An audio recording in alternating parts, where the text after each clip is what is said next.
ถ่ายหูป่ะเนาะเอาเก็บยิ้มด้วย1 2อ้าวเบิ้งแม่ไว้ขึ้นมาข้าดงน้องแพงเอาเงินนั้นบ่พอแต่งเอาน้องอย่าเสียใจได้กันแล้วจะหามาแทนให้ได้กันแล้วจะหามาแทนให้หากบ่พอเท่าใดติดหนี้ไว้ก่อนแม่เฒ่าเรื่องงานมันจะซอยใส่หนี้ตามหลักนะแม่เฒ่าเด้อ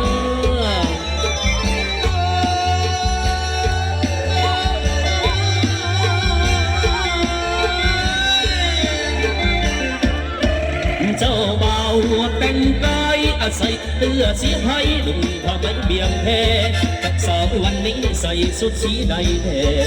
สาววันนี้ใส่สุดสีใดแท้คือมาสบกันแท้สบกันแท้ละเด้อ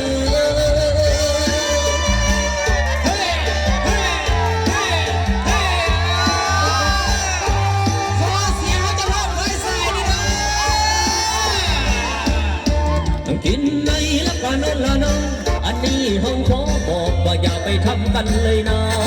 ถ้ากินในละกันนั่นละน้องอันนี้ห้องขอบอกว่าอย่าไปทำกันเลยนะธรรมดาลูกเคยต้องกินน้องนอนไหนธรรมดาลูกเคยต้องกินน้องนอนไหนอย่าใส่เหียกหลังติวันลูกคนลูกโต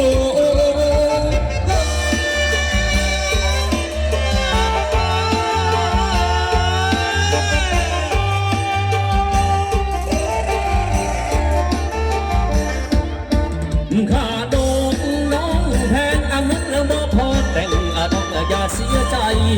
ได้กันแล้วจะหามาแทนให้ได้กันแล้วจะหามาแทนให้หากบ่พอเท่าใดพอเราเอ้ยพอเราเอ้ย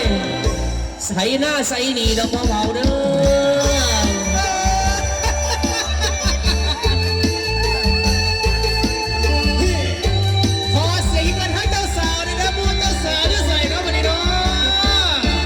เจ้าบ่าวแต่งกายอาศัยเสื้อสีไทยดูผ้าไหมเบี่ยงแพ้เจ้าสาววันนี้ใส่สุดสีใดแท้สาววันนี้ใส่สุดสีใดแท้คือมาสมกันแท้สมกันแท้ละเด้อ